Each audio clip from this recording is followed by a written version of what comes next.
Good morning dear students. आज आपके पास worksheet send हुई थी और कुछ क्वेश्चंस के सॉल्यूशन मैंने करवाए थे, तो बाकी बचे हुए क्वेश्चंस के सॉल्यूशन मैं कंप्लीट करवा रहा हूँ। आई थिंक आपने क्वेश्चन सोल्व किए होंगे। जिसने सोल्व किए हों मैच कर लेना, नहीं किए हों वो इनको समझ लेना, लेकिन प्रैक्टिस ज़रूर करना भाई, ठीक है ना। जो भी क्वेश्चंस आपके पास सेंड होते हैं उनकी प्रैक्टिस ज़रूर करो। तो क्वेश्चन नंबर 6 है, a person by an article for 1200 rupees and marks it 30% above it. He then sell it after allowing a discount of 20%. Find the selling price and gain percent. तो भाई cost price है वो हमें given है, वो कितनी है 1200 और 30% इसके ऊपर क्या हो रहा है, प्रॉफिट हो रहा है। तो 30% 1200 का कितना होगा 360। तो मार्क प्राइस कितना हो गया 1200 प्लस 360। भाई कॉस्ट प्राइस है, कॉस्ट प्राइस के अंदर आप ऐड करोगे 30% तो मार्क प्राइस आ जाएगा। अब डिस्काउंट कितना है 20%। तो जब सेलिंग प्राइस फाइंड आउट करना हो, डिस्काउंट दे रखा हो और मार्क प्राइस दे रखा हो, तो ये फॉर्मूला होता है भाई।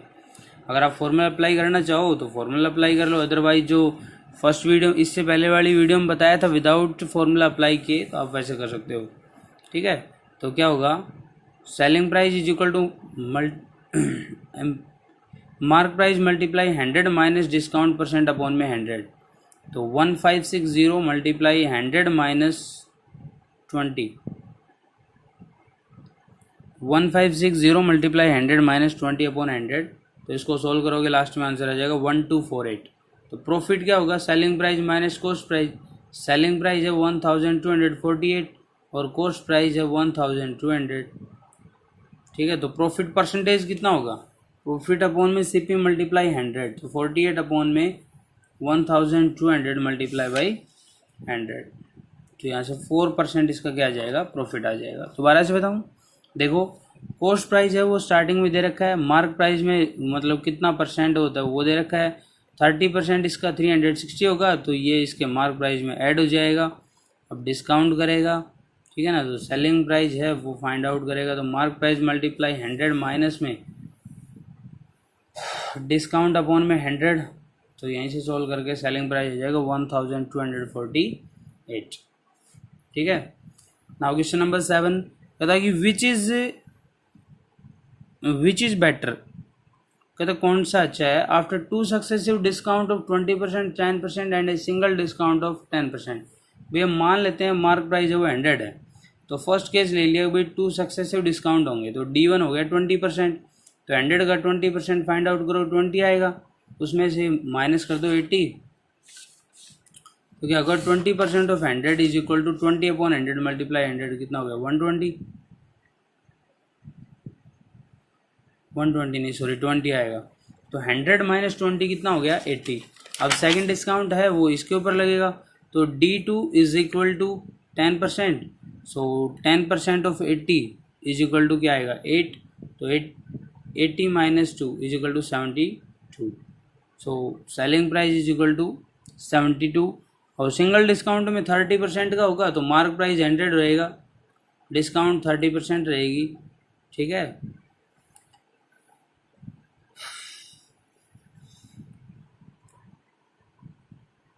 देखो क्या होगा इसमें, सिंगल डिस्काउंट है 30% का है, मार्क प्राइस 100 है, डिस्काउंट 30% है, तो सेलिंग प्राइस क्या होगा 100 माइनस 30 इज इक्वल टू 70। वहाँ पे आ रहा था कितना 72 हमें पे करने थे, यहाँ पे पे कितना रहता है 70। तो सिंगल डिस्काउंट तो 30% है वो बेटर है अपने लिए। एक रिटेलर है भाई, वो बुक्स परचेज करता है होलसेलर से 300 रुपीज़ में पर बुक, और उसके ऊपर मार्क प्राइस करता है 400। Each of he allows some discount and get a profit of 30% on the cost price. तो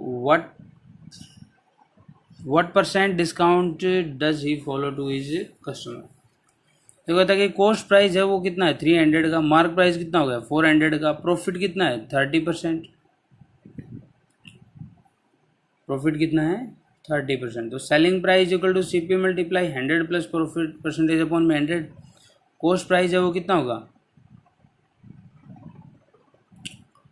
भाई, कॉस्ट प्राइस हमें गिवन है 300 मल्टीप्लाई 100 प्लस प्रॉफिट परसेंटेज, तो 130 अपॉन में 100 इज इक्वल टू 390। अब डिस्काउंट कितना होगा, mark price minus selling price, तो डिस्काउंट होगा 4000 माइनस सेलिंग प्राइस हो कितना 930, 4000 नहीं सॉरी 400 माइनस 390, तो इक्वल कितना आ गया 10। तो डिस्काउंट परसेंट कितना आएगा 10/400 मल्टीप्लाई बाई 100, ठीक है। 20 से 20 कैंसिल होगी और आ गया 5/2, तो 2.5% आ गया, ठीक है। दोबारा से करवाऊँ, देखो कॉस्ट प्राइस हमें दे रखा है 300, मार्क प्राइस दे रखा है 400, ठीक है। प्रॉफिट है 30%, तो सेलिंग प्राइस वो क्या होगा, cost price multiply 100 plus profit percentage upon 100, तो यहाँ से इसका सेलिंग प्राइस आ गया 390, बट डिस्काउंट है वो कितना होगा, mark price minus selling price, और मार्क प्राइस कितना होगा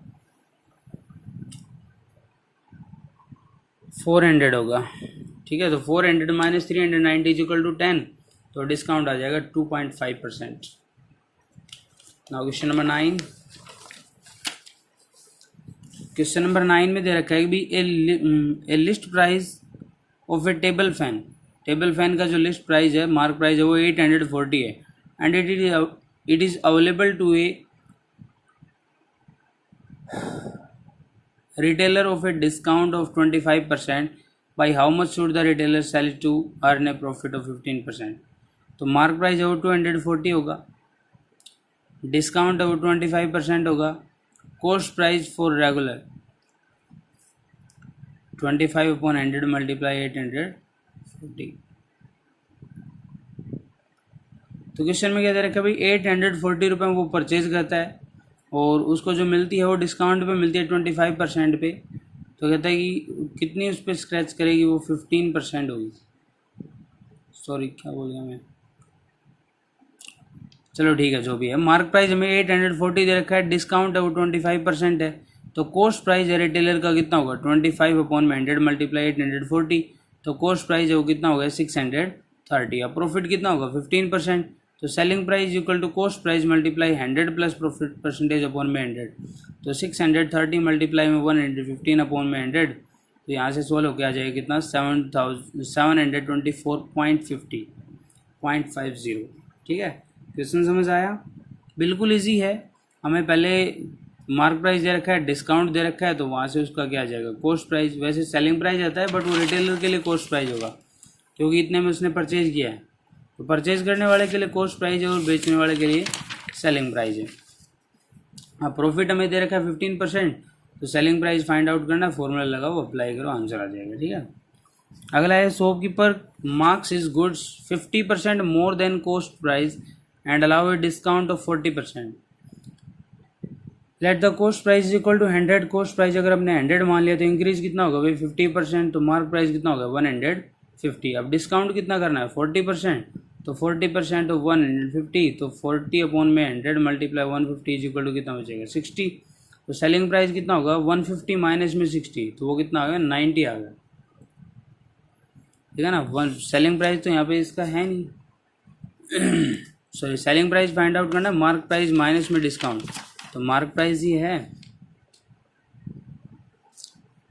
और डिस्काउंट दे रखे 40%, तो 40% ऑफ 150, 40 अपॉन में 100 मल्टीप्लाई 150 इज इक्वल टू 60, तो सेलिंग प्राइस होगा 150 minus 60 is equal to 90।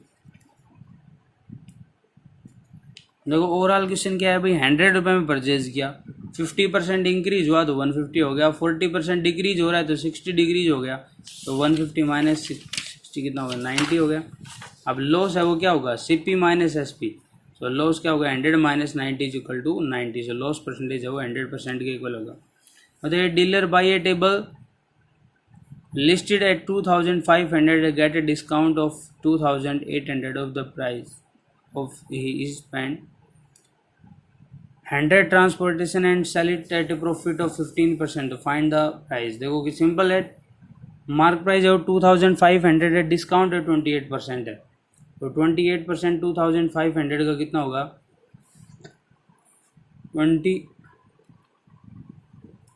28 upon 100 multiply 2500, 20 cancel 700 आ गया। अब कॉस्ट प्राइस फॉर डीलर तो 2500 माइनस 700, तो 1800। अब उस पर कितना ट्रांसपोर्ट चार्ज कितना है 100 रुपीज़, तो 1900 हो गया, तो प्रॉफिट कितना हो गया उसका 15%, अब सेलिंग प्राइस हमारे पास है, कॉस्ट प्राइस हमारे पास है, प्रॉफिट परसेंटेज हमारे पास है। तो 1900 मल्टीप्लाई 115 अपॉन में 100, तो उसका सोल आ गया 2185। So find the selling price of the table, तो ये सेलिंग प्राइस आ गया टेबल का 2185। नेक्स्ट जो टॉपिक है वो टॉपिक स्टार्ट होगा वेट का, टैक्स का, वैल्यू एडिड टैक्स या फिर सेल्स टैक्स। देखो सेल्स टैक्स क्या होता है, दोनों ही इनडायरेक्ट टैक्स होते हैं। मतलब इनडायरेक्ट का मतलब डायरेक्ट नहीं ली जाते कस्टमर से। जैसे कि मान लो आपने कोई बिस्किट का पैकेट परचेज किया, तो बिस्किट के पैकेट के परचेज के ऊपर यहाँ पे लिखा होता है MP mark price included all service tax. तो जब भी आप कोई चीज़ मार्केट से खरीदते हो ना, तो उसके ऊपर टैक्स लगता है, वो टैक्स आपको पे करना पड़ता है। बट टैक्स है वो दो तरीके से लगेगा, एक तो हो गया भाई सेल्स टैक्स और एक हो गया वैल्यू एडिड टैक्स।